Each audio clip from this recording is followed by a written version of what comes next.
Resume pasar uang syariah.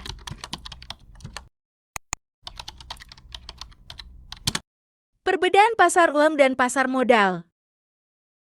1. Jangka waktu. Pasar uang digunakan untuk memenuhi kebutuhan dana, modal, ekspansi bisnis, atau menempatkan dana dengan harapan mendapatkan imbalan bunga dalam waktu singkat. Sedangkan pasar modal digunakan investor dan pencari modal untuk mengalokasikan dana dalam jangka waktu yang lebih panjang. 2. Produk yang diperdagangkan. Perbedaan antara pasar uang dan pasar modal juga terlihat dari produk yang diperdagangkan. Pasar uang biasanya memperdagangkan sertifikat Bank Indonesia SBY, surat berharga pasar uang, dan sertifikat deposito. Di pasar modal, produk yang diperdagangkan meliputi saham, obligasi, dan reksadana. 3.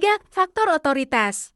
Otoritas merupakan pihak yang berwenang mengatur, mengizinkan, dan mengawasi aktivitas ekonomi di pasar uang. Bank Indonesia merupakan otoritas tertinggi yang mengatur aktivitas pasar uang. Sedangkan di pasar modal, Otoritas Jasa Keuangan (OJK) bekerja sama dengan Bursa Efek Indonesia untuk mengawasi dan mengatur seluruh aktivitas dan transaksi yang terjadi di pasar modal. 4. Risiko. Pasar uang memiliki risiko fluktuasi nilai surat berharga, kegagalan pembayaran, inflasi, kerugian modal, dan perubahan nilai mata uang. Di pasar modal, risiko yang mungkin terjadi meliputi penurunan harga saham akibat kinerja perusahaan, likuiditas, kondisi politik, dan ekonomi, serta sentimen pribadi investor. Fungsi, peserta, dan tujuan pasar uang. Fungsi pasar uang. 1. Sebagai sarana alternatif khususnya bagi lembaga-lembaga keuangan dan peserta-peserta lainnya. 2.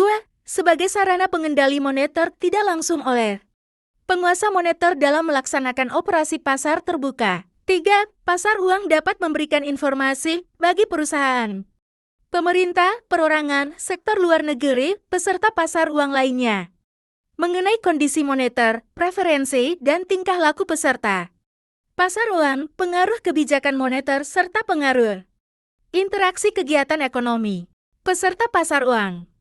Dalam pasar uang sebenarnya terdapat 3 pihak yang terlibat, yaitu para peminjam, para pemberi pinjaman, perantara atau intermediaris misalnya lembaga keuangan, baik bank dan non-bank, serta pemerintah. Tujuan pasar uang. Secara umum, tujuan pasar uang adalah untuk menyelenggarakan kegiatan perekonomian. Berikut adalah 3 tujuan pasar uang. 1. Memfasilitasi perdagangan. 2. Memfasilitasi pertumbuhan industri. 3. Memfasilitasi investasi. Instrumen pasar uang syariah dan konvensional. Instrumen pasar uang konvensional yaitu 1. Sertifikat Bank Indonesia SBY. 2. Surat berharga pasar uang SBPA. 3. Sertifikat deposito. 4. Commercial paper. 5. Pasar uang antar bank. 6. Repurchase agreement. 7. Bankers acceptance. 8. Promissory notes. Instrumen pasar uang syariah yaitu produk pasar uang yang sesuai dengan prinsip syariah. Misalnya, 1. Sertifikat Bank Indonesia Syariah SDS. 2. Repurchase agreement. 3. Surat berharga syariah negara SBSN. 4. Pasar uang antar bank syariah PIS. Dan surat berharga lain yang mudah dicairkan. Pasar valuta asing. Pasar valuta asing adalah tempat di mana individu, perusahaan, dan bank melakukan perdagangan mata uang. Fungsinya mencakup pemindahan dana antar negara, kredit untuk impor, lindung nilai, dan spekulasi. Sebagian besar transaksi melibatkan debit kredit antar rekening bank dengan sekitar 10% bersifat real pendanaan perdagangan dan 90% merupakan trading falas.